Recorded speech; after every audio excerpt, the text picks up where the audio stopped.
சங்காரம் எழுத ஆரம்பிச்சப்போ அது முழுக்க முழுக்க ஜூனுடன் வாசகர்களை மட்டும்தான் குறி வச்சு எழுதப்பட்ட நாவல். வேற இது அடுத்த தளத்துக்கு பயணிக்கும், சினிமா நோக்கெல்லாம் போகும் அப்படிங்கிற எந்த வித திட்டமிடலோ எதிர்பார்ப்போ எதுவுமே இல்லை. ஜூவி வாசகர்கள் இந்த தொடரை ஒரு கிரைம் தொடரா மட்டும் இல்லாம பன்முகத்தன்மை கொண்ட தொடரா இவங்க கொண்டாடுவாங்க அப்படிங்கிற நம்பிக்கை இருந்துச்சு. ஆனா சங்காரம் வெளியானதுக்கு அப்புறம் பாத்தீங்கன்னா அது பயணிக்கிற பாதை எனக்கே வியப்பா இருக்காது, எங்கெங்கயோ இழுத்துட்டு போய் பாட்டுது. குறிப்பா அந்த திரைத்துறையில பல பேர் சங்காரத்தை பத்தி பேசுறாங்க, விவாதிக்கிறாங்க.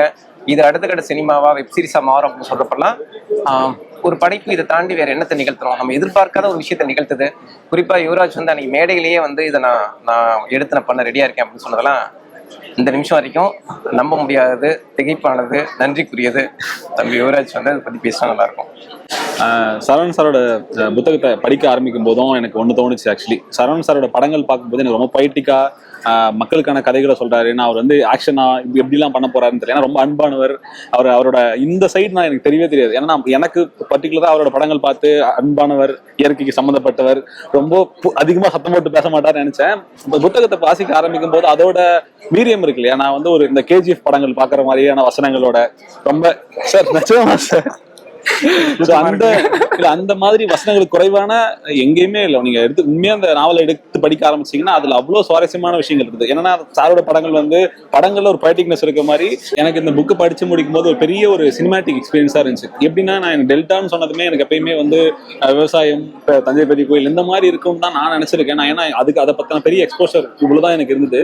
இந்த புக்கை படிக்கும் போது இது வேற ஒரு சைடுமே இருந்தது, எனக்கு ரொம்ப ஆச்சரியமா இருந்தது. ஸோ அந்த மனிதர்களை, அந்த வாழ்வியல, அங்க சம்பந்தப்பட்ட எழுத்துக்களோட ரொம்ப அதாவது சினிமாவா இருக்குன்னு சொன்னாலுமே அதுல வந்து அவருடைய எழுத்து நடையில எந்த ஒரு காம்ப்ரமைஸுமே இல்லாம ரொம்ப ஒரு பெட்டரான அப்ரோச்சா இருந்தது. சரவணன் சாருக்கு வந்து வாழ்த்துக்கள் மற்றும் நன்றி. ஒருத்தர் வந்து நம்ம ஒரு படைப்பாளியா, ஒரு திரைப்பட இயக்குனரா அவர் திரைமொழியில சொல்றத ரொம்ப வியந்து பார்த்த ஒரு தருணம் போய் ஒரு எழுத்தாளனா அவரோட அந்த ஆளுமை இருக்குல்ல. ஏன்னா படம் பார்க்கும்போது நமக்கு ஒரு விஷுவல் தான் இருக்கும், அதோட நம்மளோட சிந்தனைகள் வந்து வேற எங்கேயும் போகாது. பட் ஒரு புத்தகத்தை வாசிக்கும் போது நமக்கு 1000 கற்பனைகள் வரும். பட் அந்த 1000 கற்பனைகளை வந்து அதை தாண்டி ஒன்று சொல்றது இருக்குல்ல. ஸோ அதுதான் சங்காரம்ன்றத நான் பார்க்குறேன். நான் ஏன் இதை இப்போ முதல்ல எப்படி வாசிக்க ஆரம்பிச்சேன்னா, வேட்டை நாய்கள் தான் எனக்கு ஃபர்ஸ்ட் இதை வாசிக்க ஆரம்பித்தேன் ஜூவியில். அதுக்கப்புறம் அது வந்து சடனாக வந்து அதை முடிச்சிட்டேன் அப்படின்னு சொன்னார். அது கொஞ்சம் எனக்கு வந்து ஒரு பெரிய வியப்பாக இருந்தது. சரி, அதுக்கப்புறம் அதே ஸ்லாட்ல வேற என்ன வருது, அதோட பெஸ்டா இருந்துருமா அப்படின்ற அந்த ஒரு கோபத்திலையும், ஏன்னா அதை முடிச்சிட்டாங்களே அப்படின்ற அந்த ஒரு கோபத்துல நான் வாசிக்க ஆரம்பிச்சதுதான்.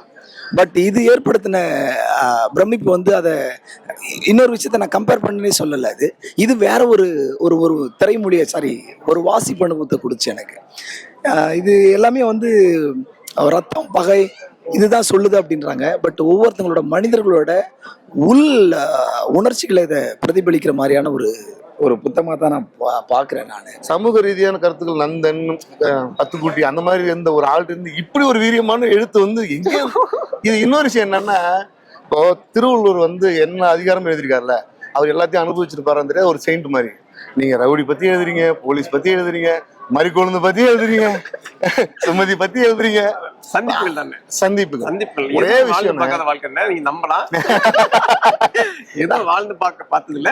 எல்லாரையும் நிறைய பேர் சந்திக்கிறது, பேசுறது அனுபவங்கள் தான். ஒரு 15 வருஷம் ரிப்போர்ட்டரா இருந்ததுனால ரவுடிகள் தொடங்கி அரசியல் தொடங்கி, அதாவது சாதாரண ஒரு ஆள்கிட்ட ஒரு அறம் இருக்கும்ல, அது வந்து அந்த கிடாரியோடைய அவனுடைய கேரக்டர் இருக்குல்ல. ஒரு பொண்ணு தனியா இருக்கு, சில இடங்கள் இவன் ஏதோ ஒன்று பண்ண போயிடணும் அப்படின்னு சொல்லி நம்ம ஒரு ஆசிரியரை மாறுவோம்ல, இது என்ன அது என்னன்னு. ஆனா அவன் ரொம்ப அறம் சார்ந்து நடந்துக்கிறான். ஆனா சூரி யாரோட இன்ஸ்பிரேஷன்? உண்மையில ஒரு கேரக்டர் அந்த மாதிரி இருக்கா? இல்ல நம்ம டெல்டா மாவட்டத்துல இருந்து பல ரவுடிகளை பாத்திருக்கேன், பேசியிருக்கேன். அதாவது சினிமா சித்தரிக்கிற ரவுடிகளுக்கும் மெஜர் ரவுடிகளுக்கும் சம்பந்தமே நிறைய வித்தியாசம் உண்டு. அவன் வந்து ஹீரோ ரேஞ்சுக்கு இருப்பாங்க. அதை பார்த்தப்போ வந்து சினிமாவில வந்து ஒரு ரவுடி பத்தி இந்த மாதிரி சொன்னதே இல்லையே.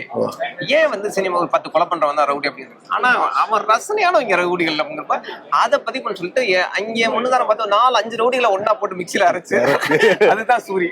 இன்னொரு விஷயமும் கூட, அவன் பெரிய படமான ரவுடி அது மேல சொல்லும் போது கூட அவன் மறிக்கொழுந்து கூட சுமதி வீட்டு போய் சாப்பாடு தான் ஃபர்ஸ்ட் கேட்கறான். எனக்கு சாப்பாடு கொடுங்க ஃபர்ஸ்ட், பசிக்குதுங்க. 5 லட்சம் இருக்கு சாப்பிட முடியல அப்படிங்கிறது அது ஒரு பெரிய பாடம். அது வெறும் பணத்தை மட்டுமே சம்பாதிக்க முடிஞ்சதுன்றது. சோ அப்ப அது வந்து கற்பனை தான். மறிக்கொழுந்து எப்படி கற்பனையோ சூரியன் கற்பனை தான். அதாவது கேரக்டர், அதாவது இப்போ சூரியன் என்ன பண்ணுவான், அவன் பட்டினி கிடப்பான் அப்படிங்களா, இதெல்லாம் ஒவ்வொரு மனிதர்களை பார்த்து பண்ணது. கொல்லப்பட்டு கடந்து ஒருத்தர் தன்னை வருத்திக்கிட்டு அந்த நேரத்துல எந்திரிச்சு அடிக்கிறாங்கிறதுக்குல அது நான் பார்த்தப்பவே திகச்சு போன விஷயம். ஆனா செயல்பாடுகள்லாம் நான் கற்பனை, ஆட்கள் உண்மை, செயல்பாடுகள் மோகன ரங்கம் உட்பட எல்லாமே கற்பனை தான். எதிரியாச்சும் கொஸ்டின் ஆன்சர் அதாவது ஒரு க்ளூ. மோகனரங்கம் அதாவது சொல்ற மாதிரி இப்ப எல்லாமே கூட கொஞ்சம் கற்பனை கொஞ்சம் நிஜம்ங்கிற மாதிரி இருக்கும், சித்தரிப்புகளா இருக்கும். மோகனரங்கம் நான் பார்த்தார் சில்வர். இந்த மாதிரி சாப்டர் எழுதணுங்கிற உந்துதல் எங்க இருந்து வந்ததுனே? இல்ல ஜூனியர்ல வந்து ஃபர்ஸ்ட் இந்த மாதிரி தொடர் கேட்டப்போ ஒண்ணு சொன்னாங்க, என்னன்னா ஒரு பரபரப்பான தொடர் வந்து ரொம்ப வருஷம் ஆச்சு. உண்மையிலே பரபரப்பான தொடர் தான் அது. உண்மையிலே 15 வருஷம் நீ வேலை பார்த்திருக்க, அதனால வாசகர்கள் என்ன எதிர்பார்ப்பாங்கன்னு உனக்கு தெரியும். நீ வந்து நிறைய ரவுடிகள்ட்ட பழகி இருக்கிற, அரசியல் எதிர்ப்பு அந்த இதெல்லாம் எழுதுறாங்கிறப்ப கையெடுத்து கும்பிட்டு அது எல்லாம் சாக்கடை, அது எழுதவே கூடாது, நினைக்கவே கூடாது, நினைக்கிறத போயிட்டு நீ எழுதலாம்னு சொன்னது வேணாம் அப்படின்னப்போ, இல்ல வெயில்கிட்ட வந்து நிறைய சம்பவங்களை ஷேர் பண்ணுவேன். கலைச்சலன் வந்து நிறைய சம்பவங்கள் என்னென்ன அதாவது தேடப்படுற ஒரு தீவிரவாதி போய் நான் அசால்ட்ட போயிட்டு எடுத்துட்டு வருவேன், இதெல்லாம் சேர்த்து எழுதலாமே அப்படின்னப்போ ப்ரெஷர் பண்ணிட்டு போயிட்டாங்க, ஒத்துக்கோ அவ்வளவுதான் சரி சரி அப்படிங்கிற மாதிரி. எனக்கும் விகடனுக்குமான பந்தம் ரொம்ப இடையில கொஞ்சம் விழுந்த குறைஞ்ச மாதிரி தெரிஞ்சிச்சு. சரி தொடர ஆரம்பிச்சிருவோம் அப்படி ஆரம்பிச்சது. ஆனா இப்படி எல்லா உண்மைகளையும் பந்தி வைக்கிற தொடரா மாறும் நான் நினைக்கல. ரொம்ப ரொம்ப சந்தோஷம். இந்த நாள் அதாவது இன்னைக்கு புத்தகத்துக்காக நீங்க எல்லாம் ஒவ்வொரு இதழ் வர பேசுவீங்க. ஆமா, அது வந்து அடுத்த இதுல தீர்மானிக்கிறதா இருக்கும். நான் இப்ப வார்த்தைக்காலம் சொல்ல, கண்ணதாசன் அப்படி ஒரு கேட்டாருன்னா அடுத்த வாரம் நான் என்ன பண்ணணும் யோசிப்பேன். ஏன்னா ஒரு வாரம் எழுதுறப்ப இன்னைக்கு என்ன எழுத போறோம் நான் மோட்டிவே பண்றது. லேப்டாப்ல கை வைக்கிற வரைக்கும் மோகனரங்கன் இன்னைக்கு என்ன பண்ணுவாரு எனக்கு தெரியாது, அப்படியே இழுத்துட்டு இருக்கும். ஏன்னா உண்மைதான் மனசுக்குள்ள கிடக்க இருக்கு. இப்ப யாரை பத்தி கண்ணதாசன் என்ன பண்ணுவாருன்னா ஹின்ஸ் இருக்கு, நான் தான் பழகிட்டு இருக்கேன், நான் பாத்துட்டு இருக்கேன் அப்படிங்கிறப்ப அவர் என்ன பண்ணுவாருங்கிறத அசால்ட்டா வெயில் கூட சொல்லுவாரு. தொடர் என்னாச்சுன்னு கேட்பேன், அடுத்த 20வது நிமிஷம் நீங்க அனுப்புவீங்க, ஆல்ரெடி எழுதி வச்சிருக்கேன் பார்த்தா இல்ல அப்ப ஷூட்டிங் ஸ்பாட்ல உட்காந்து எழுதுவேன், எப்படி இது அப்படிங்கிறப்ப உண்மைப்பா, கற்பனை கிடையாது. கற்பனை வந்து ரொம்ப கஷ்டப்பட்டு எழுதணும், நம்ம பார்த்தது பேசுனது பழகுனது அப்படிங்கிறப்ப ரொம்ப ஈஸி. ரொம்ப ரொம்ப அருமையா இருந்தது. திரையிலையும் பார்க்க சீக்கிரம் ரொம்ப ஆர்வத்துல இருக்கோம் நாங்கெல்லாம். காதல் இருக்கு, காமம் இருக்கு, கோபம், பகை, அரசியல், ஆண்களின் அத்தனை வக்கரங்களும் எழுதிருக்கு. எனக்கு இப்போ எல்லாருக்குமே பிடிச்ச மாதிரி தன்னை ஹீரோவா நினைச்சுக்கிற சூர்யா இருக்கட்டும், மார்ட்டினா இருக்கட்டும், நான் கதை ரொம்ப வெளிப்பாடா சொல்லலை. நான் மார்ட்டினா இருக்கட்டும், இவங்களோட கதாபாத்திரம் நிகழ்கால உலகில் ஒரு மனுஷனால அவதானிக்க முடியும். இதுதான் நம்ம இந்த இடத்து வரைக்கும் அநேக பேரை கடந்திருக்க வாய்ப்பு இருக்கு. எனக்கு இப்போ இது மற்றவங்களுக்கு இருக்க மாதிரி மறிக்குழந்து தான் எல்லாருக்கும் மாதிரி அபிமானம். எனக்கு வியப்பு என்னன்னா, மறிக்குழந்தோட வீட்டுக்காரர் பாக்கியராஜுக்கும் மறிக்குழந்துக்கும் இருக்கிறதா ஒரு 1.5 பக்கம் எழுதிருப்பீங்க. எனக்கு என்னால இன்ன வரைக்குமே அதை நான் ஒரு 3 டைம் படிச்சேன். படிச்சு முடிச்சுட்டு ஒரு 3 டைம் படித்தேன். பாக்கியராஜோட என்ன ஓட்டமா எழுதிருக்கீங்களா 1.5 பக்கம்? இராசரனுக்கு எங்க இருந்து வந்துச்சு? நியாயமா எல்லாரும் சுமதியை தன்பால் ஈர்ப்புங்கிறாங்க, பாக்கியராஜ் தான் தன்பால் ஈர்ப்பு கொண்டாரு. எனக்கு அது ரொம்ப ஆச்சரியமா இருக்கு. அதை ஒரு இடத்துல அவர் சொல்லுவார், இந்த அருவாமனை உன்னை வெட்டின அருவாமனை என்ன வெட்டிருக்க கூடாதான்னு ஒண்ணு. அது தாண்டி நீ தொடுப்பு வச்சுக்கிட்டா கூட இன்னொரு பொம்பளைய வந்து அதோட வாழ்க்கையை விளையாண்டுறது மாதிரி நீ வச்சுக்கணும் அப்படின்றது ரொம்ப சிறந்த நேர்மையாளன் பாக்கியராஜ். எனக்கு ரொம்ப வியப்பு. இல்ல இது என்னன்னா, ஒரு பெரிய மனிதர்களை ஹீரோக்களா இவங்கதான் நல்லவங்க இவங்கதான் வல்லவங்க சித்தரிக்கிறது இருக்குல்ல, அது கிடையவே கிடையாது. இந்த கதையில வர ஒரு கீதாரி கூட அவ்வளவு நேர்மையான உண்மையான தன்மையான ஒரு ஆள். நம்ம கிளை கதைகளுக்கு முக்கியத்துவம் கொடுக்காம பிரதான மனிதர்களை மட்டுமே முன்னிட்டு அது கிடையாது. நான் என் வீட்டுக்கு ஹீரோன்னா நீ உன் வீட்டுக்கு ஹீரோ, நீ 10 பேருக்கு முன்னுதான் இருந்தோம். அப்ப யாரு என்ன வேலை பாக்குறாங்க, இந்த படத்துல சூரிய மார்ட்டின் தானே ஹீரோ, அவங்களை பிரதானப்படுத்திட்டு போக வேண்டியதானே அப்படிங்கிற மாதிரி இல்லாம மனிதர்கள் அத்தனை பேரும் அவங்கவுங்க தலங்கள ஹீரோ. சின்ன இதுனாலும் இப்போ கீதாரிக்கு ஒரு ஹீரோயிக் சீன் இருக்கும். உண்மையை சொல்லக்கூடாதுக்கு ஒருத்தர் எக்ஸ்ட்ரீம் போவான். சைனைட் சாப்பிட்றது பார்த்துருக்கோம், கழுத்தை கத்தியெல்லாம் எடுத்துட்டு அந்த இதை எடுத்துட்டு ஓட்டை எடுத்துட்டு ஒரு பானை ஓட்டை எடுத்துட்டு கழுத்தை கரகரான்னு அறுத்துக்கிறது இருக்குல்ல. எனக்கு அநேக பக்கங்கள் படிக்கும்போது அது ஸ்கிரீன் பிளேவாக இருந்துச்சு. எனக்கு 2 வியப்பு தான். ஒன்று வந்து இந்த பாக்கியராஜோட அந்த 1.5 பக்கம் எழுதுனதுக்கு உண்மையிலே அது எப்படி எழுதுனீங்க? பாக்கியராஜ் மையப்படுத்தி இப்படி கேள்வி கேட்டதுக்கே நன்றி. எனக்கு அது ரொம்ப ஆச்சரியமா இருந்தது. எனக்கு அது சார் அதுதான் நான் அவங்க கதையை படித்தேன். ஸோ அதில் பாலிடிக்ஸு, கிரைமு, ஃபெமினிசம் 3 விஷயத்த மையப்படுத்தி எழுதுறீங்க. அதில் பெண்கள் எந்த அளவுக்கு நசுக்கப்படுறாங்க, அதை ஆண் வர்க்கத்தோடைய ஆதிக்கத்தை தீர்வு. ஸோ இந்த மாக்டைல் இன்ஸ்பிரேஷன் உங்களுக்கு எங்கிருந்து வந்துச்சு? அதாவது ஜூனியர் உடல்ல வந்து நான் ஒரு 15 வருஷம் வேலை பார்த்துருக்கேன். ஜூனியர் உடல்ல ஒரு தொடர் வந்துச்சு அப்படின்னாலே எல்லாத்திற்கும் வாசகர்கள் இருப்பாங்க. அரசியல மட்டுமே படிக்கிறவங்க மட்டும் இருக்க மாட்டாங்க, கிரைம் ரொம்ப இருப்பாங்க, குறிப்பா பெண்கள் வாசைகள் அதிகம் ஜூனியருடன். நம்ம யார் நினைக்கிற மாதிரி ஆனந்தம் மட்டும் படிக்கிறாங்க, பெண்கள் வந்து நிறைய பேர் ஜூனியருடன் படிப்பாங்க. அப்ப எல்லாருக்கும் ஒரு தீனி போடுற மாதிரி ஒரு தொடர் வேணும்னா அதுல எவ்வளவு விஷயங்கள் இருக்கணும் அப்படிங்கிற ஃபர்ஸ்ட் பயம் தான் வந்து நெஞ்ச கவனிச்சு. இவ்வளவு விஷயங்கள் நம்ம எப்படி கொண்டு வர போறோம் அப்படிங்கிறப்ப சங்கரன் தொடர்ந்து ஒரு 2 இஷ்யூ எழுதுறதுதான் எனக்கு கஷ்டமா இருந்துச்சு தவிர, அதுக்கப்புறம் கடகடன்னு அதோட கிளைகள் பெருசானுச்சு. இது திட்டமிட்டு இந்த இடத்துல பெண்ணை பத்தி சொல்லிடணும், இந்த இடத்துல காமத்தை பத்தி சொல்லிடணும் அப்படிங்கிற மாதிரி இல்லாம, அது எப்படி ஒரு ஒரு மரம் தன்னோட கிளைகளை விரிச்சுக்கிறதோ அந்த மாதிரி அது தன் இயல்பா நடந்ததுதான் அந்த கதையை இவ்வளவு இயல்பா மாத்துனுச்சு. இந்த மாதிரி ஒரு கமர்ஷியல் படம் எப்ப எதிர்பார்க்கலாம்? கமர்ஷியல் படம் பண்ணணுக்கு கமர்ஷியல் படங்களுக்கு ஒரு பெரிய ஒரு உழைப்பு தேவை. அதை டெக்னிக்கலா பெருசா பண்ணணும். நான் வந்து எளிய மனிதர்களை பத்தி பேசணும்னு நினைச்சு அதுக்கு தான் சினிமாவுக்கு வந்தது. அதனால நீங்க சொல்லியிருந்தீங்க சினிமான்றதே எனக்கு ஒரு மீடியம் தான் ஐடியா. ஆமா, விகடன்ல வேலை பார்த்தேன், பிரிண்ட் மீடியாவில் வேலை பார்த்தேன், அடுத்து விஷுவல் மீடியாங்கிற மாதிரி அடுத்து திரை மீடியான்னு நான் நினைக்கிறேன். சினிமாங்கிறது ஒரு பெரிய ஊடகம், வலிமையான ஊடகம். இன்னைக்கு பல படங்கள் இப்ப வந்து சிறை உட்பட சொல்றேன், இப்படி எல்லாம் நடக்குமா அப்படிங்கிற உண்மையை மீடியாக்களை விட சினிமாக்கள் பெருசா காட்டுது. நம்ம பத்திரிகை துறையில வந்ததுனால அதை அப்படி காட்டணும்னு நானும் ஆசைப்படுறேன். கமர்ஷியல் படங்கள் மற்ற படங்கள் பண்றதுக்கு லட்சம் பேர் இருக்காங்க, கோடி பேர் இருக்காங்க. நம்ம கொஞ்சம் வேற பாதை ஓடுவோமே, அவ்வளவுதான். ரொம்ப நன்றி. நன்றி. என்னோட கேள்வி என்னன்னா, உங்களுடைய எண்ணங்கள் வெளிப்படுறத வந்துட்டு நாங்க திரையில ஒளி வடிவுல பார்த்திருக்கோம். இப்போ முதல்ல நான் வந்துட்டு என்னோட கையில உங்களோட வரி வடிவுல வந்துட்டு வச்சிருக்கேன்.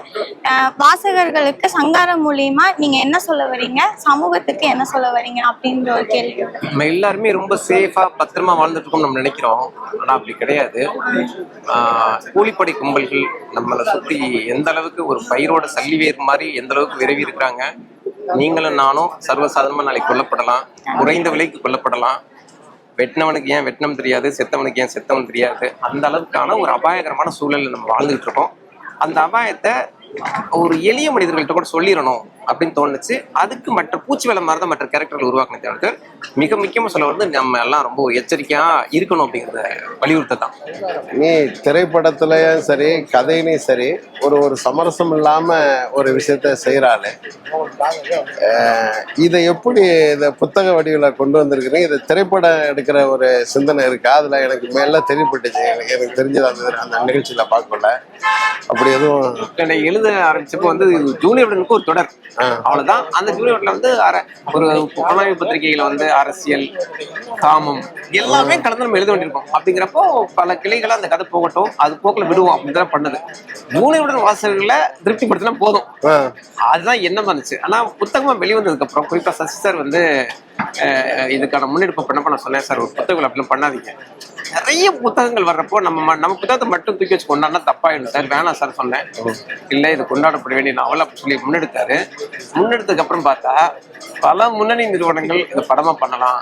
குறிப்பா $1 மில்லியன் யுவராஜ் மாதிரி மிகப்பெரிய நல்ல தயாரிப்பாளர்கள் ரொம்ப நல்ல கதை சார், இது வந்து படமா பண்ணா 10 கதை பண்ணலாம், 10 படம் பண்ணலாம் அந்த புத்தகத்தை வச்சு அப்படின்னு சொன்னப்பதான் தெரியுது இது ரொம்ப பெரிய பாதை நோக்கி பயணிக்க ஆரம்பிச்சிட்டு புத்தகம்.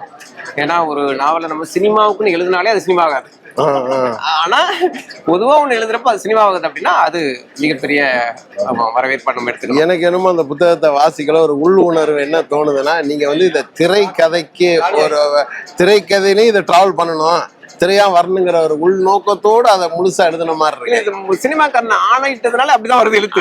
பத்திரிகைக்காரன் செத்து போயிட்டா சினிமாக்காரன் இருக்கான் அப்படிங்கிறதுனால சினிமா பேட்டர்லயே அந்த எழுத்து அமைஞ்சிருச்சு. சிறப்பு சிறப்பு. இப்போ அண்ணன் கிட்ட நான் என்ன கேள்வி கேட்கணும், என்ன விஷயம்னா, என்ன சுருக்கம் முடிச்சுக்கிறேன். என்ன விஷயம்னா, எல்லா படைப்புக்குமே ஆக்சுவலா வந்து ஒரு தூண்டுதல் உந்துதல் இருக்கும், ஓகேங்களா? இது வந்து நீங்க என்னன்னா ஒரு பெரிய உங்களோட விஷயம் வந்து வேற மாதிரி இருக்கணும். இது வந்து ஒரு படமா நீங்க எடுக்கல, இது வந்து என்னன்னா ஒரு விஷயத்த அழகா பதிவு பண்றீங்க.